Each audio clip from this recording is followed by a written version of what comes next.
Listening to this song is the only time that I've been glad that Freddie Mercury is dead, so that he doesn't have to listen to this mockery of his work. And the drums, you know, if you're ever cooking chicken for me, please put some seasoning on it. Every Muse song ranked worst to best. I know there's a lot of hatred and toxicity in the world, especially when it comes to Muse, and I'm probably about to add to that for about the first 40 or 50 songs I'm going to talk about, but it will pick up eventually. And I'm not saying intentionally mean things just to annoy Muse fans, because I used to be one myself, right up until about Drones came out, and that put me off them completely. But I've re-listened to every single Muse song on Spotify. Conclusion I've come to is that the best thing that could have happened to them is if they all died in a plane crash in about 2007. If you want to be slightly lighter, they should have gone on a hiatus instead of dying in a plane crash for about 15 years, and then come back with an album with 1 to 3 songs from all the albums that came out after Black Holes and Revelations. But yeah, every song is technically not every song that I'm going to be looking at, just everything that's on Spotify, and not even everything on Spotify. No intros or preludes or interludes or drill sergeants or JFKs, and no live recordings, so if you're big into Hungry Like the Wolf, sorry. Anyway, let's get into it. If you're watching this and you just want to hear me say good stuff about Muse, skip to this time. And if you only want to watch me slag them off, watch as far as this, and all the in between will be kind of like, oh yeah, this song's alright. They've got 136 songs on Spotify. They've got more bangers than I was expecting, but they've also got more clangers. To be fair to them, there are only 4 that I think are genuinely terrible, like Crime Against Humanity, Geneva Convention breakingly bad. I think they all have equal claim of being their worst song. So I've weighted it kind of by how much faith they have in it. So the one I've put last, in 136th, I put it there because it was the lead single off an album, and the rest I think were just album tracks. So 136th, their worst song, Newborn. That doesn't look right. Dig Down. The lead single off Simulation Theory, and talk about how not to advertise an album. I'm surprised that Simulation Theory sold any copies at all. What makes it worse with this song is you have like 5 or so seconds where it's just a synth, and it's kind of slightly ominous sounding. So you have a little bit of hope that it's going to go in a good direction, but the drums come in, if you can call them drums. Boom. Boom. Yeah, as soon as that happens, you know you're in for a bad time. It feels like they're trying to recreate Madness, but they couldn't be bothered, or they were run out of time to finish the album, or they were all a bit hungover when it come to record this. I feel like if they had a song on the album that was just 5 minutes of Matt Bellamy brushing his teeth, it would be more inspired than this, and it would probably have better lyrics. 135, Mercy.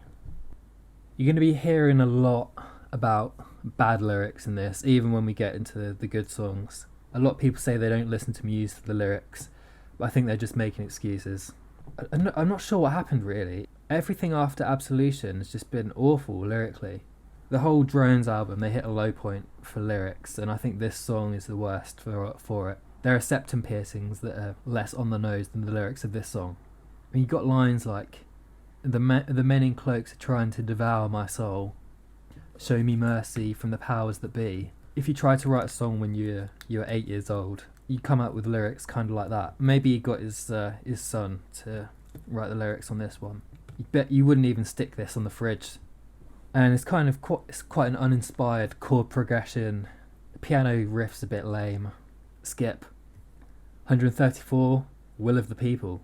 Another one that I think is kind of just pretty lazy. Like they were trying to recreate Uprising, but and it is like Uprising if you took out all of the likeable elements of that song. This whole latest album of theirs is kind of a bit like a parody of themselves in a bad way. And they do have songs that are parodies of themselves in a good way, I think, but yeah, this is not one of them. 133, Liberation. Listening to this song is the only time that I've been glad that Freddie Mercury is dead, so that he doesn't have to listen to this mockery of his work.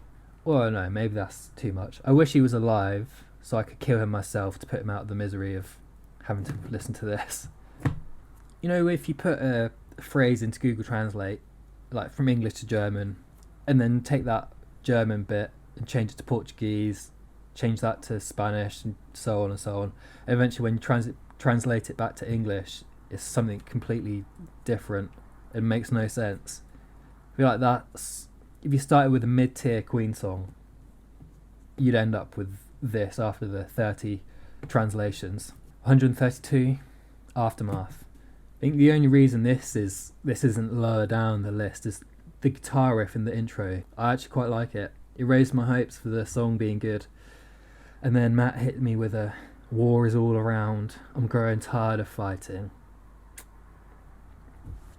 Wow, deep, man. Tell us what you're really on about. And then the rest is just ponderous nothingness, really. I mean, honestly, I hate drones so much.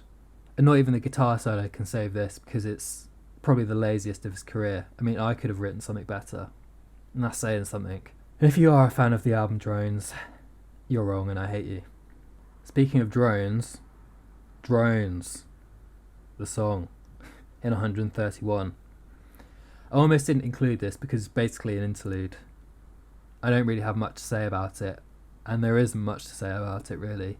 It's quite short, but still feels like a minute and a half of my life I'm not going to get back. It's probably how you feel watching this video at the moment. And you might want to revolt against me. Speaking of revolt. The thing that bothers me about this song is that there's no sense of irony. If you're going for a cheesy song like this, you have to kind of have a sense of humour about it. Some of their other cheesy songs, they do have a sense of humour about it, which makes them work a bit better. But this, you can tell, is fully sincere. When he says you can revolt, he means you can revolt. Like, stage a revolt. That's what he wants. 129, Something Human. I respect that they're kind of going for a completely un-musy sounding song. You know, good effort. But the lyrics, again, are terrible. And the overall sound just sounds like a knockoff Maroon 5 song, which is a low blow. And the way he sings is kind of weird. There's a line that he says, let's burn all the money. But the way he says it's like, let's burn all the money. Like he had a bit of a dry throat when he said money. Yeah, doesn't sound very human. Humans have a conscience. 128, conscience. Conscious. I don't know how you say this. Conscience. Conscious. I think similar to Drones, the song Drones, I guess the album, there's not really much going on here. The lyrics aren't actually that bad, which isn't like Drones, but pretty dull melody. Yeah, there's nothing really there. 127, Algorithm. I think the worst thing that a song can be is boring, and this is probably one of their most boring songs. It takes ages for anything to happen, and the big flourish at the end, the payoff isn't worth the build-up, basically, is what I'm trying to say. It's like it's like a 0-0, a boring 0-0 football game where there's no shots on target for the whole 90 minutes, except for 1 minute of excitement in stoppage time. It doesn't make up for the rest of the game being bad. 126, The Globalist. Now, in the build-up to Drones, when I was a big fan, this song was billed as Citizen Erased Part 2. Slightly misleading advertising, I'd say. It's like 10 minutes long, and it does not earn that runtime in any way. I think any time a song is over 4.5 minutes, it needs to earn that runtime. And this, I'd say it earns about 1.5 minutes, and that's the metal section in the middle, which is pretty good. But yeah, it's barely a minute long, and it's sandwiched in between these two really boring mid-tempo, like kind of ploddy bits. So yeah, no thanks. Oof, those songs make me need a drink, and after I have a drink I won't be sober. 125, Sober. I re-listened to Showbiz, probably the first time in about 15 years that I've listened to some of the deep cuts, and I was actually surprised about how much I liked the album as a whole. But this song, I'd say, is the exception. And they had quite a lot of songs around the time floating around that were actually a lot better than this, that should have been on the album ahead of this, I'd say. A lot of their songs around that time do sound a lot like The Bends by Radiohead. We can all admit that. But there are worse things to sound like, and the other songs, they don't sound like rip-offs, and they still sound good. And this one just doesn't sound good. And it's probably one of his worst vocal performances, this one. It's not what I want. And please, please, please, Muse, let me get what I want. 124, Psycho. I don't know how this song is as popular as it is, really. The riff is alright, but they just run it into the ground. Like, it gets old after like a minute and a half. But the song's like over 5 minutes long. Before it even gets going, I've had enough of it, really. And plus, drones, bad lyrics, blah, blah, blah, blah. You know the score by now. 123, please, please, please, let me get what I want. 3 off there. I'll give them that they do make it sound their own. It sounds nothing like the Smiths version, but the Smiths version sounds good and this doesn't really. It's quite grating on the ears. And maybe I just have sensitive ears, but yeah, it's hard to listen to, really, this one. 122, Thought Contagion. The verses are alright on this, but the choruses are just so cringe. I don't know what's happened, but I feel like they're in their later career they've started to try and become Imagine Dragons, and they should just leave Imagine Dragons to Imagine Dragons. And if you ever seen Community, the episode with the Arse Crack Bandit, there's a song that plays in the episode a few times, and it's got some whoa, whoa, whoa, whoa, whoa in it. And it sounds quite very similar to what's used here. And this song came out a few years after that episode. So maybe Matt's just a big Community fan, wanting to pay respects, in which case respect, and I'll bump this song up the list. But I doubt it. 121, Defector. I mean, bit like Algorithm, it's just boring. Awful lyrics, you know. Your belly is all yellow. Like, oof. Burn all the money. The riff's quite boring, goes on too long. You know, you get the drill. Sergeant, am I right? 120, Get Up and Fight. I forgot that this existed. So when Simulation Theory came out, I listened to it once, and that was it. Never again. So when I was listening to it again, I saw the title, Get Up and Fight, and I thought, oh god, please no. And yeah, the choruses are as you'd expect from a song with that title, but I actually thought the verse and pre-chorus were pretty good. I think this could be an alright song if the bridge was something cool, or Matt had a Rip to Killer solo, but it was just him singing the chorus with all the instruments gone and just the piano playing. So yeah, it has the potential, but it's another skip. 119, Dead Inside. It's probably the lyrical high point on Drones, which isn't saying much. I mean, honestly, for that album, you could have just drawn random words out of a bowl, and you'd have come up with more and get more compelling lyrics than what we got. Again, the verses are okay. The guitar solo is actually pretty cool, but feels like they were just trying to recreate Madness, but without the heart, or as Matt would say, without the soul, because he says soul a lot in his lyrics, you know. So yeah, it's like a soulless Madness and also quite boring.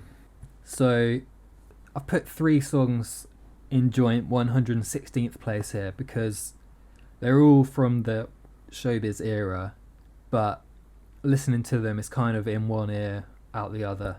And in terms of early Muse songs especially, there are plenty of songs that sound like them, but are a lot better. So that's Do We Need This, Twin, and Jimmy Kane in joint 116th. 115, The Void. But it's a slightly more interesting version of Algorithm.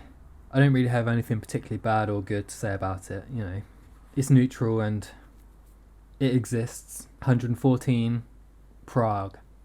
Another cover, but a lot like Please, Please, Please Let Me Get What I Want. I don't think this sounds that good. I don't know what it is, but it's quite grating to listen to again. But the one thing this song does have is that really long note that Matt belts out at the end that lasts for like 15 seconds.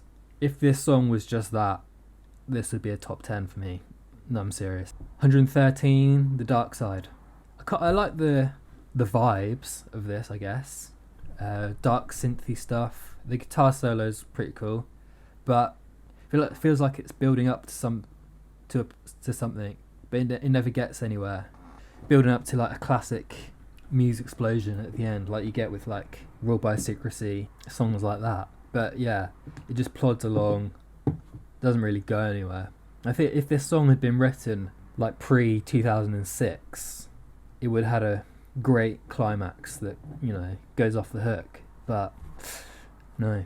112, The Second Law, Unsustainable. I quite like the strings at the start and the orchestra and all that, but that dubstep has not aged well.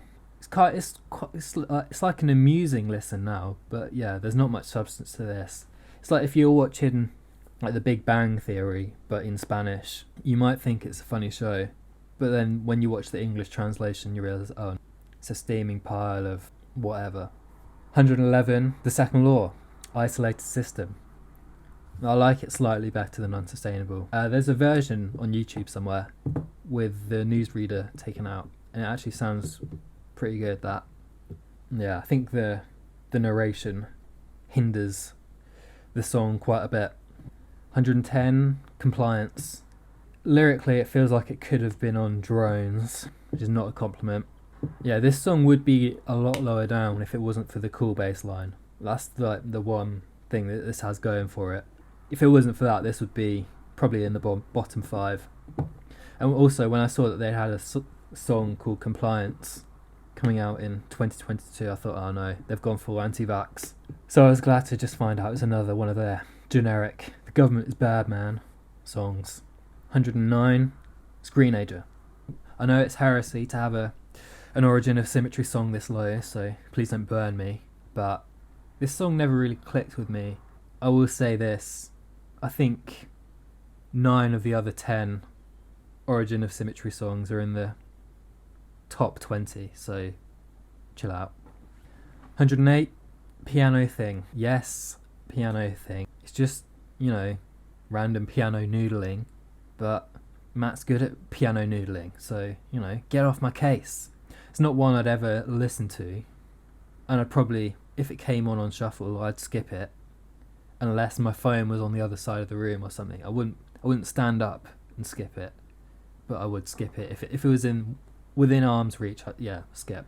Speaking of piano noodling, 107, Exogenesis Part 2. I wish the intro and outro piano noodling were cut out, because I actually think the middle part of this song's pretty good and should be a lot longer. Yeah, the start and end are a bit rambly, like an old man rambling. He gets lost halfway through the story he's telling, but he just keeps going anyway. I think there's probably the part of Exogenesis that doesn't work by itself. It sounds better when you listen to it all through back to back. But yeah, I'm not mad at it. But 106, Bedroom Acoustics. It's from piano noodling to guitar noodling. Yeah, again, it feels like it's something for Matt's talent reel if he was applying to some guitar school. Fine when it's on, but it's not something I'd ever listen to. 105, You Make Me Feel Like It's Halloween.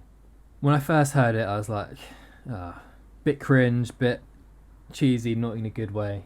Then I saw the lyrics, saw that apparently it's about domestic abuse, and that kind of shone a new light on it. So it is a cliche musically, but I feel like that's what they're going for. It's slightly tongue-in-cheek, slightly. Yeah, not one I'd ever listen to again, but I'm not particularly angry at it. 104, Neutron Star Collision. So much cheese in this one that I get stomach cramps. It almost works. And I do think they're in on the joke for this one, unlike songs like Revolt. And it's another one that I'd skip. It came on shuffle. 103, Minimum. You know, it's a cool little instrumental, you know. It rocks, as the kids say. It's decent, but yeah, there's not much to it really. 102, Forced In. Same thoughts as minimum really. It's not an instrumental, but it might as well be. It's alright for what it is, I guess. 101, Guiding Light. Back when I was a Muse fan, I know this was like the meme song of the Muse community. It's another cheese fest, but you have to give it to that guitar solo. Like, come on, that's quality. 100, Can't Take My Eyes Off You. Another cover, but they make it their own again. I don't mind this one. I think I'd put it higher if it wasn't for the weird effects on the backing vocals in the pre-chorus. You know, the bit... I don't know what that weird distortion is they've got on it. Kind of ruins it for me a bit, but yeah, it's alright. 99, Execution Commentary. Yes, I enjoy listening to this one more than I do the previous 37. I don't care. I think this song's hilarious, and yeah, it just cracks me up. Great, some of Matt's finest lyrics. Lyrically better than anything off of Drones. So yeah. 98, Pressure. It's kind of, yeah, it's a fun enough song. The riff's kind of cool. I like the horns. This is another one that's kind of in one ear, straight out the other. It reminds me of Crying Shame a lot, actually, which might be a weird comparison, I don't know. But I think that song does everything that this one does, like 10 times better. So just listen to Crying Shame. 97, Save Me. Doesn't really sound like a Muse song, this. And I don't think it's just because Chris is singing. But you know, you've got the clean guitars, the change in time signatures, quite personal lyrics as well. So I don't hate this one, but it doesn't really grab me. I think Chris's vocals work a lot better on Liquid State, where it could be a bit more shouty. 96, Niche. Another instrumental, quite muted, loungy, bit jazzy. Another one that I would never listen to, but if it came on shuffle, probably wouldn't skip, unless I was already on Spotify. If I was skipping through already, and then this came on, I'd keep skipping. But if my phone was in my pocket and I was walking, I'd be like, oh yeah, I know this one. 95, Soldier's Poem. So, you know, it's a sweet little song, I guess. Borderline dronesy with the lyrics at times, but it doesn't overstay its welcome, and uses instruments that they don't normally use, you know, the xylophone and the acoustic guitar. So yeah, I respect them trying something new. 94, Explorers.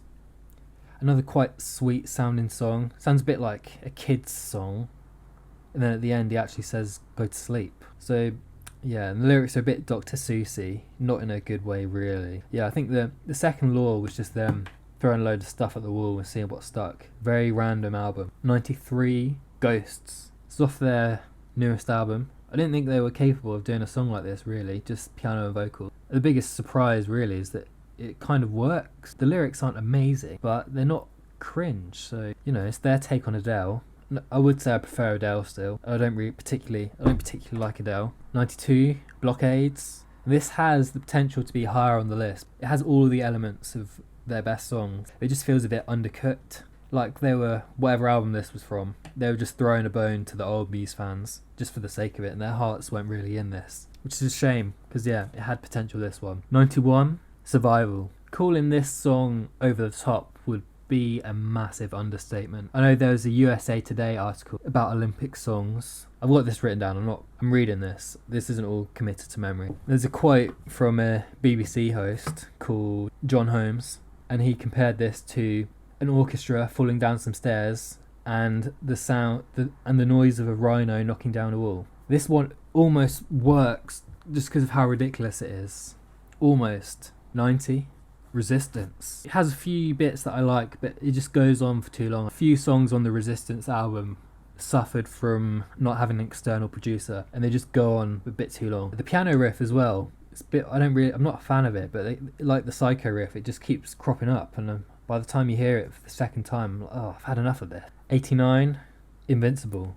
You know, it's nice enough. I do like the guitar solo in the final chorus, the way it builds, but it feels like a knockoff of a Keane or a Coldplay song. Nothing against those bands, because, you know, they do what they do and they do it well, but leave it to them. I know I say I respect them trying new things, but, you know, sometimes I lie. Stay in your lane. 88, The Gallery. It's quite a stripped back instrumental, but it's, I don't know, there's something very cinematic about the sound on this. I can kind of picture being lost in the woods or something. It doesn't give me a sense of euphoria. 87, Euphoria. I'll stop doing that soon. It's alright, this one. It sounds a lot like the recent Killers albums, I'd say. Like they're going for that sound. If you know the song Dying Breed or Caution from that Imploding the Mirage album, it sounds a lot like that, but I'd say the Killers do it a lot better. So yeah, nothing special here, but it's fine. 86, Eternally Missed. Possibly a hot take here, because I think fans like this one, but I just find it pretty boring. It's a bit ploddy, like boom, plod, dun, dun, dun, dun, dun, dun, dun. I know they've done a by request show in the past few years, and they played this, but I hate to say it, people, but you wasted your votes. If there is another voted show, people need to vote for A City of Delusion, and that's a proper forgotten banger. 85, Thoughts of a Dying Atheist. Musically and instrumentally, I really like this one. Sounds a lot like the Smiths, but the lyrics are a bit... The lyrics are alright actually, but it's the title more that throws me off, because you could kind of have a little bit of mystery of what it's about if it was called something else. If it was called, like, I don't know, Orange Juice. You know, there's got some orange juice here, that's why I thought of Orange Juice. It would work a bit better, but the title is literally what it's about, which kind of throws me off. I like a bit of mystery. 84, Exogenesis Part 1. I've never really been that into this one, but you got to respect the ambition, I think, on this one. The orchestra does sound good. You got these moody, dark vibes. But yeah, it's another one that didn't live up to its full potential. 83, Exopolitics. It's a little bit fillery, and they have a few B-sides from around this time that should have been on the album ahead of this. Same with Invincible and Soldier's Poem, probably. But quite like the main riff. I really like the guitar solo, but a bit of filler. 82, Shine. It's a standard pop rock song, I guess. I much prefer the acoustic version, which I'm sure you'll hear about soon. 81, Escape. Similar to Exopolitics, it's fine, but it's a bit fillery compared to the rest of the album, and especially when you see the other songs that they had around at that time. On the whole, yeah, I guess I'd say I have positive sentiments for it. Great vocals by Matt, I'd say, especially at the end when he starts yelling a bit. One line that throws me off a bit, he says, "I didn't realise I was talking to the living dead," which is pretty funny enough by itself, but the delivery he runs out of syllables and he's trying to cram it in. It doesn't quite work. So he's like, "Oh yeah, I didn't realise I was talking to the living dead." Yeah, a bit rappery, yeah.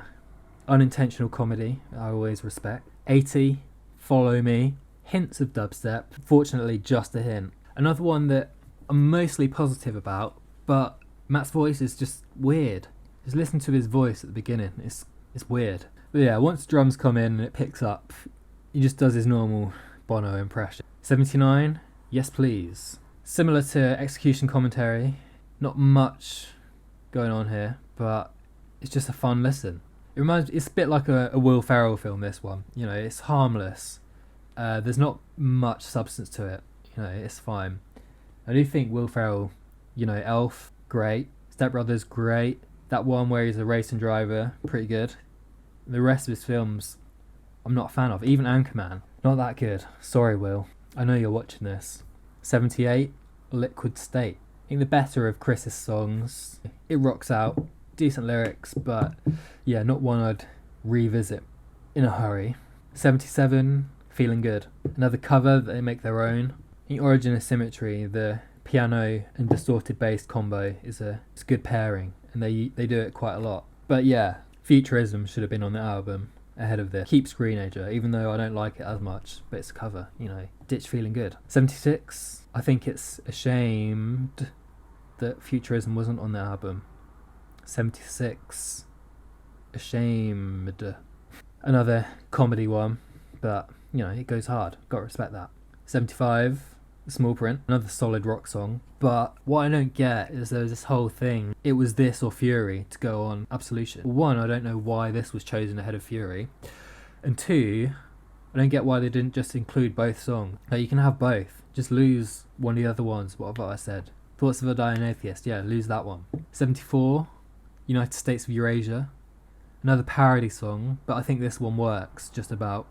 There's enough tongue-in-cheek for it to work, like barely, like that much tongue. Yeah, you've got to laugh when it gets to the Eurasia bit at the end. I don't think it was intended to be as funny as it is. I know that contradicts what I just said, but I don't care. 73, Overdue. Probably the most Benzy sounding one they've got. I'm surprised Radiohead's lawyers weren't in touch. I mean, they might have been. If you're going to sound like an album, the Benz is a great album, so sound like the Benz, it's fine. 72, I Belong to You. Sounds like a bit of a bingo call there. 72, I Belong with You. To You. That's Taylor Swift. Yeah, I Belong with You is Taylor Swift. I've always had a bit of a soft spot for this song. I'm not really sure why, but I'm not mad at it. Even when he starts singing French. I know, I'd say the French bit's probably one of the highlights of the album. Sue me. 71, Big Freeze. Another bit of a U2 knockoff this one. Matt doing another Bono impression. But I do think it works. I think this is what Guiding Light was trying to be. It's a bit of a cheesy, poppy rock song, but it's, you know, it's pretty catchy, this. I'm not mad at it. Again, if you're taking a shot every time I say that, you probably want to be calling an ambulance within the next 5 or 6 songs. 70, Philip. Another one for the Radiohead Benz rip-off lawsuit. But, you know, it sounds like the Benz in a good way. 69, Blackout. I have to be in a certain mood to appreciate this song. That mood being the inevitability of my own death. But while it's on, it's, you know, it's nice enough. The orchestra's quite nice. Their strong suit's definitely not subtlety or softer song. But for those songs, I'd say this is one of the better ones. 68, Uno. Never been too clear on what those table tennis sounds are at the start. Once they finish up their game and the song gets going, you know, it's a solid early Muse song. 67, Shrinking Universe. For them, it's pretty stripped back and it's like a simple, straight down the line rock song. It does the job. Got some great screaming from Matt towards the end. All good things. 66, Unnatural Selection. Don't know if this is a hot take, but I feel like it would be a lot of people's favourite song off The Resistance. But goes on too long. It's nearly 7 minutes long. It does drag in place. It needed someone from outside the band to come in and chop 3 minutes out of it, I'd say. It's a lot like Newborn, but Newborn does everything this song does, but better. So just listen to Newborn.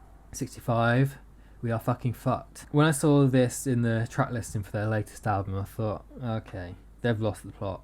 But it's actually a decent song. I was fully in on the first, 2 verses, how it is there, kind of a bit like Cry and Shame Again. What a great song that is. It loses me a little bit at the end with his like stockpile. It is what it is. 64, Spiral Static. They take the Nirvana quiet verse, loud chorus formula, put it to good work here. Definitely a contrast as well in Matt's singing. In the verse, he sings so low it registers on the Richter scale. In the chorus, he sings so high that only dogs can hear it. 64, Propaganda. This song works a lot better. It has any right to. I'm quite into the Prince impression he's doing on the vocals. I like Timbaland's input. Guitar solo with the acoustic guitar. Sounds a bit like the Breaking Bad theme song. I'd say this is probably one of the 2 highlight from Simulation Theory. 62, Unintended. Nice to hear down to earth, relatable lyrics and Muse song. For me, it's not one of their all-time classics. It's fine. 61, another one that I don't think is an all-timer, but it's fine. Time Is Running Out. I do think in this one, this is probably where Matt's inhales are at their most distracting, especially in the first verse. As he's not even like belting out in the first verse, he's singing quite. I think I'm drowning. Makes me out of breath to that. It's fine. It's solid. 60, Endlessly. Probably one of the least Muse-sounding Muse songs. Well, until the organ solo with the arpeggios at the end comes in. Low key, understated, and some of Matt's better lyrics, I'd say. 59, Coma, probably the best of their B-sides from the early days that sound like the band's. 58, Madness. The first half is a bit dull, but it's worth it for the payoff at the end. The guitar solo's great. You can't argue with the guitar solo and the high notes that Matt hits at the end, so don't even try. 57, Shine Acoustic, just the superior version of Shine. The Rain sounds at the beginning and end are a bit much, but just a nice melancholic acoustic pop song. 56, Falling Down, another bluesy pop song. Pretty chilled for a song about jumping off a building, except for the bit at the end where he goes It wasn't you. Exactly like that. Probably goes for it. Respect. 55. The hostess with the mostess. Host. Quite an eerie one. I don't think I've ever heard this one before. A couple of weeks ago. Listen to all the songs again. One of their most underrated ones. Don't hear much about this one. Yeah, I'd say I'm a fan of this one. Especially when it goes off at the end. Double time. Goes a bit crazy. But yeah, good. 54. Exogenesis Part 3. So this is probably the only part of Exogenesis that works standalone. Possibly might sound a bit cringe of me to say, but their most beautiful song. Feels like floating on a cloud. Yeah. 53. Apocalypse Please. I think it's a good way to start Absolution. The piano being hammered like it could fall apart at any moment. So yeah, this song sounds like the end of the world, and it's about the end of the world. So good job, I guess. 52. Hypochondriac Music. I'm a big fan of the energy of hyper music, you know, the non-chondriac version.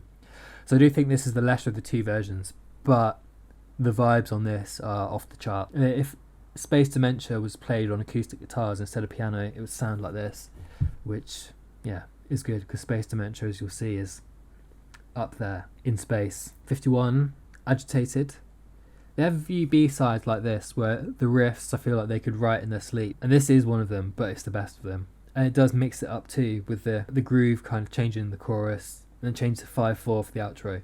So yeah, it's definitely their best gym song. 50. Break It To Me. I like the industrial sounding guitars here, the use of Matt's favourite scale, the harmonic minor. It reminds me a bit of Dark Shines, and yeah, I wish they had more songs like this really. This is what later period Muse should sound like, in my opinion. 49. Uprising.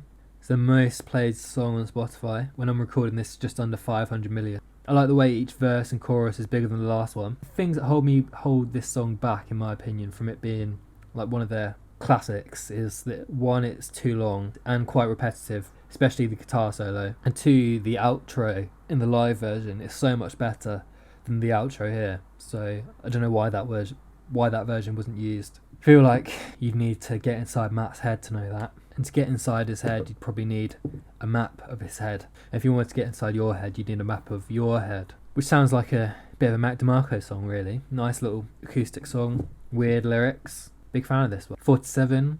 Easily. A bit of a electro-funk. This might be a weird comparison, but you know that game where everyone sits in a circle and whispers a phrase to the next person, and they whisper it to the one after, and you kind of go around in a circle, but by the time you get back to where you started, it's, you know, it's vaguely similar but also completely different. I just feel like if you started with The Less I Know The Better by Tame Impala and went round the circle, you'd end up with this. So yeah, good song. 46. Falling Away With You. Oh, this is a lost classic. I don't think this one has ever been played live, which is a shame because it's a bit of a banger. It's another one that doesn't really sound, in the verses especially, it doesn't sound like Muse. The chorus is a classic there, but yeah, not bad. 45. Microcuts. Don't play this song through your speakers because it will smash all glass within 5 meters. And on paper, I'd say metal plus opera singing shouldn't work, but in reality it does work pretty well. Why isn't there a bigger metal opera scene? Yeah, I don't know what on the remastered version as well, that panning effect at the end of the song, you know, whereas do do do do do do do do do do do do do do. Yeah, it's not there on the remastered version. I don't know why, because it's probably the best part of the song. 44. Won't Stand Down. I'm not a fan of the verses sounding like Imagine Dragons, but everything else about this song is really what makes Muse good. I wish that the heavy bits were longer and the verses weren't there. But yeah, decent. 43. Reapers. You know, it's a good song. The last time I saw Muse, they opened with this. And yeah, sounded great. But listen back to it now. The studio version does seem a bit, I don't know, muted or sterile. Not sure of the technical term, but yeah, it's a good song, but didn't sound as wild as I remembered it. 42. Nature One. I like Matt singing Disaster in his southern accent. Us in southern England, we have it pretty bad. So we need all the help we can get. Anyway, it's a good song. And with the acoustic guitar, which is it's a nice change. 41. MK Ultra. It's like if any song on Drones had good lyrics, good guitar work. I like the outro when everything just goes crazy again. They do love a bit of a crazy outro. So do I. 40. Starlight. Yeah, it's cheesy, but you can't hate on any song whose snare drum pattern spells out tits in Morse code. And also, I'm a big fan of when the lyrics of a song are the title of the album, but the title of the song isn't the title of the album, if that makes sense. So the song's called Starlight. In the lyrics he says black holes and revelations, and the album's called Black Holes and Revelation. You know what I mean. That's like my favourite musical niche. There are a few others like that. Everything in Its Right Place by Radiohead says Kid A. D is for Dangerous, Arctic Monkeys says Favourite Worst Nightmare in the lyrics. Reptilia by The Strokes says Room on Fire. If you know any others, let me know, because I love that. 39, Assassin. Quick aside, why is this after Invincible in the track listing for the album? This is a very abrupt transition that nearly, gave me whiplash. But yeah, it's a good song. I like the hard rock mixed with the barbershop quartet vocal. Not an all-timer for me, but yeah, pretty good. 38, The Handler. And this one sounds great, like seriously great. Pretty simple riff, but very effective. Probably their best hard rock song since the Absolution era. A bit like Fury, kind of. Not really, but you know what I mean. You might not. I think if this song had been on any other album, but that came before, it would be in the top 10 for me. But guess what? It's on Drones, so I don't like the lyrics, which holds it back for me. Sorry, not sorry. 37, Glorious. Why wasn't this on Black Holes and Revelations? I mean, seriously. It's literally a better version of Invincible, but it was the B-side for Invincible. So, it should have just swapped the A and B round. Also, it's soft, but it's surprisingly heavy. A bit like a pillow with a dumbbell hidden inside of it. Just a nice listen. 36, Kill or Be Killed. Like if you put Stockholm Syndrome and Bliss in a blender, you get a smoothie that tasted a bit like this. It shows they can pull off this kind of straight up hard rock song. So I don't know why they haven't made a hard rock album, because they're definitely capable of. 35, Take a Bow. This is a good transition between their early and mid careers, with the starting off with all the synths and building kind of hard rock at the end. 34, Dead Star. I love the live version of this so much, and if this was just the live versions, this would probably be number one, just because of how the synths are in the verses. For me, the studio version isn't quite as good. Still good. Lyrically reminds me a lot of Space Dementia. It's another riff. It's quite simple, but does the job really well. Speaking of Dead Star, I think I've forgotten In Your World. Whatever. I don't mind that one. It's like 65. Let's just say it's 65. 33, Panic Station. I feel like a lot of Muse's mid to late career has been spent trying to recreate Supermassive Black Hole to their detriment, but this is the only song where they actually nailed it. It's upbeat, light-hearted, probably one of their only good music videos. Just a good song. 32, Recess. Another song that I'd forgotten about actually, but wow, yeah, just builds and builds and builds, and the final time the riff comes in with the bass, just kind of blasting me away. One of their best B-sides, I say. 31, The Groove. This is basically the best Black Keys song ever. Quite bluesy riff, big fan of the guitar solo, and quite a short and sweet song. 2 minutes 38, very tight. A tight 2:38. Anytime I see a song's under 3 minutes, I'm guaranteed to love it. I don't think anything should last more than 3 minutes. Ladies. 30, Megalomania. They had their poppier songs in Twilight. This one feels like it belongs in a really artsy adaptation of Bram Stoker's Dracula. Like a lot of Origin and Symmetry songs, it's dark and atmospheric, and that organ just cuts through like a knife, especially in the chorus. So yeah, great way to end the album. 29, probably the most surprising for me, Verona. It's off their newest album. I'm not a fan of, but yeah, I was a big fan of this one. Probably the first song in about 10 years that they've released that I've had a desire to want to listen to again. A bit like Bono singing a Beach House song, but yeah, I'm a big fan. Congratulations, Muse, you wrote a good song in the 2020s. 28, Animals. Probably the most they sounded like Radiohead since Showbiz, and I mean that as a compliment. 5/4 beat is great. It's pretty restrained for Muse, even when it kicks off at the end. Good job. I'm going to get more and more patronising as it goes on. 27, Crying Shame. Talked about this one a little bit, but yeah, I wish they had more songs like this. Great melody, great riff, surprisingly heavy. Reminds me a bit of Queens of the Stone Age, actually. The song The Way You Used to Do. Might be a weird comparison, you might think, but if you disagree, then crying shame. If you disagree, you can hate this video and I'll love you. Hate this and I'll love you. Never really listened to this song that much, and I've basically forgotten about its existence. But yeah, it goes hard. The whole band sounds great, especially the drums. Reminds me a bit of Rule by Secrecy, but without the piano. But one from Showbiz that I'd forgotten, so if you've forgotten about it as well, go listen to this. 25, Supremacy. Imagine if you were listening to the second law for the first time. It starts off with this, like bang. Your expectations are going to be like pointing this way, and then the reality of what you get after points this way. This is basically the James Bond song. Goes hard, strings are great, sounds great. Would have been one of the better James Bond songs of recent times. Not as good as Chris Cornell's, but up there. 24. Dark Shines. If you're doing a drinking game on Origin of Symmetry where every time they use the harmonic minor scale, by the time you get into this song, you're dead. But dying listening to this song is a good way to go. It reminds me of Space Dementia, lyrically and in the quite brutally dark atmosphere. Don't know why this one hasn't popped up in the By Request shows either. So if any of you are going to a By Request show, can you vote for me?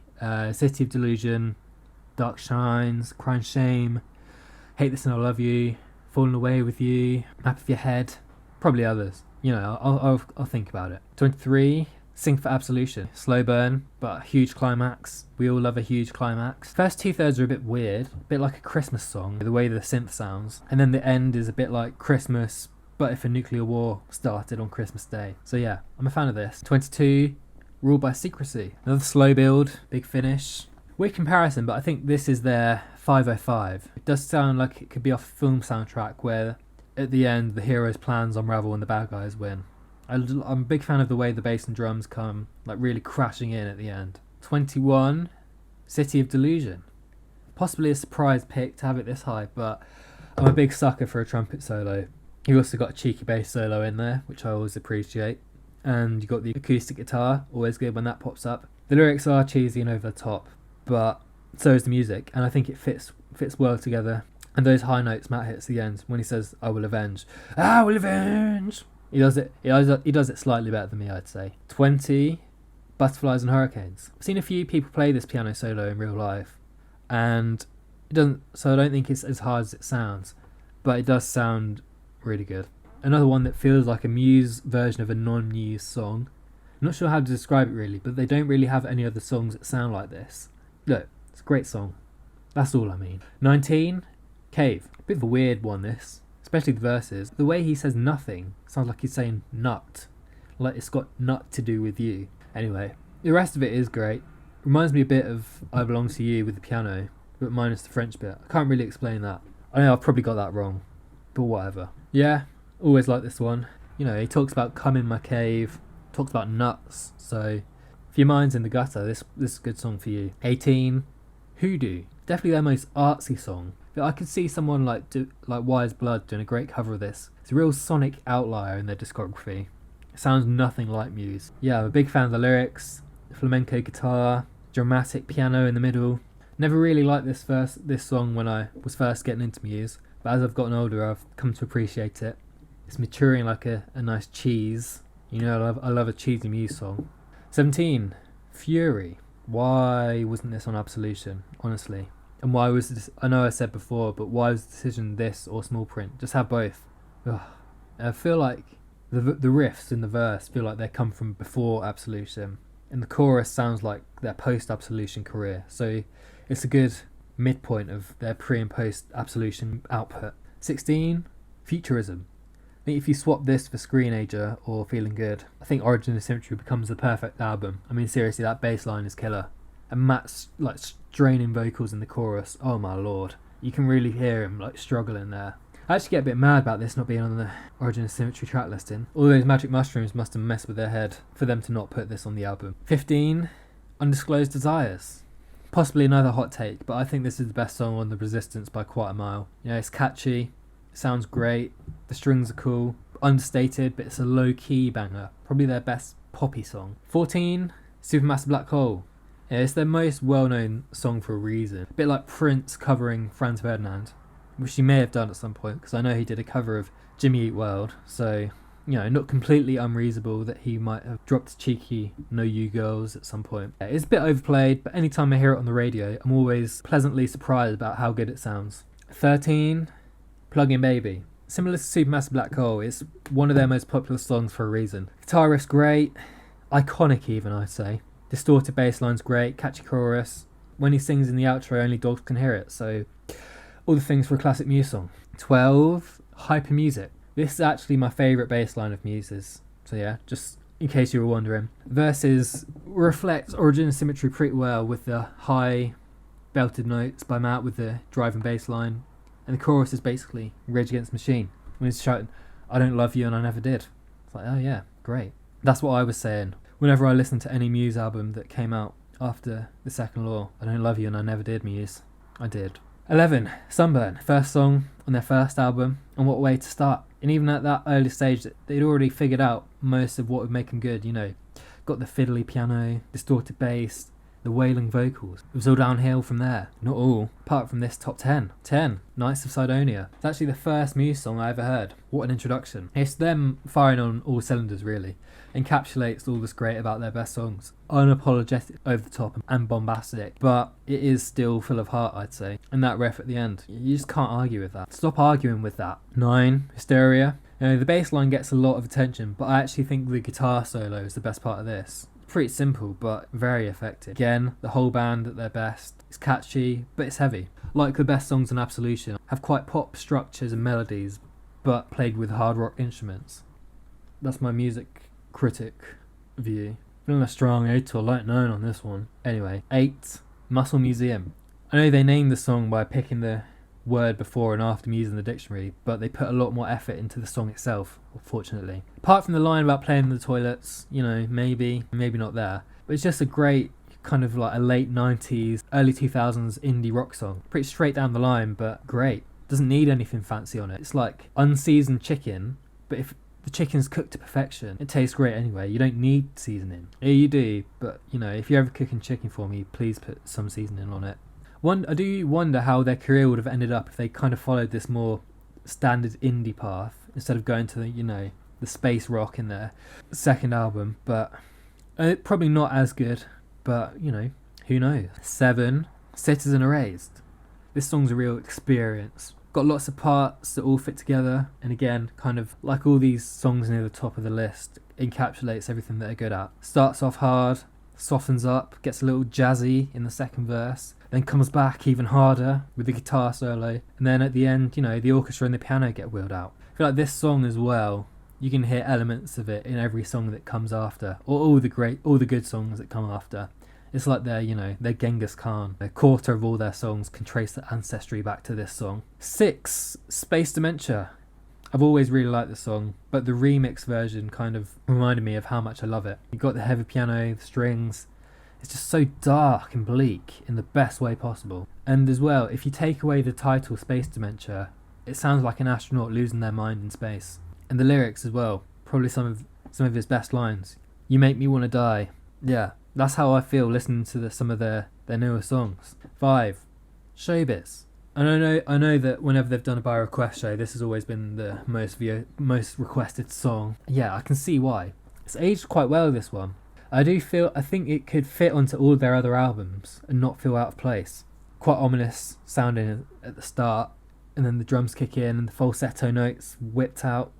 Yeah, it just kicks off. Never been too clear on why it's called Showbiz, but you know how these musician types are. 4. Bliss. I think this is when they first discovered arpeggiators, because the arpeggiators have turned up to 11 on this. Pretty simple on the face of it.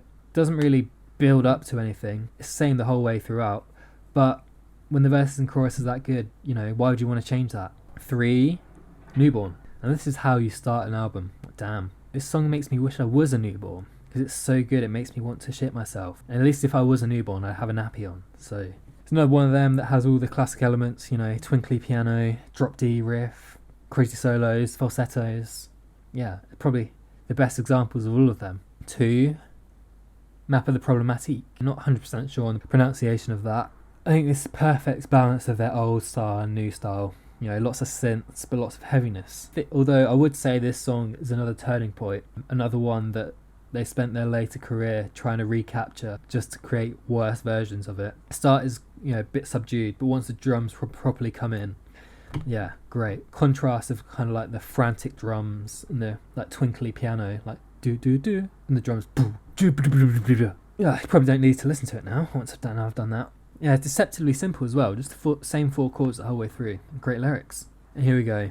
Number 1, Stockholm Syndrome. I don't think I can properly find the words to portray how amazing the song is, really. I wish I could. You know, great riff, great drums, great lyrics, great singing, great piano arpeggios, great solo, great metal outro. Most importantly, a great weird music video on a fake American talk show. And listening to this song kind of feels like being in a spaceship that's taking off. It starts at 100 miles an hour, immediately goes to 1,000, and like, never slows down. Any aspect you want to measure this song by, it's a 10 out of 10. And it hits those 10s extra hard. Can't think of any other cliches to say, really. This song's like killing two birds with one stone. It's like taking care of the pennies and the pounds taking care of themselves. You get the idea. It's their best song. Wow, we made it. If you watched the whole thing, thanks. I can only assume you're as bored as I am right now.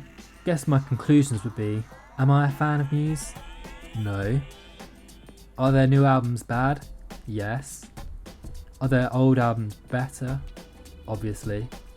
I have found the newer albums have ruined my enjoyment of the older songs recently, but listening to all the songs again, I've kind of rekindled my love of their older song. Yeah, and if you're going to take anything away from this, I'd say if you're casual or haven't really listened to them before, start with Origin and Symmetry if you want to hear them at their best.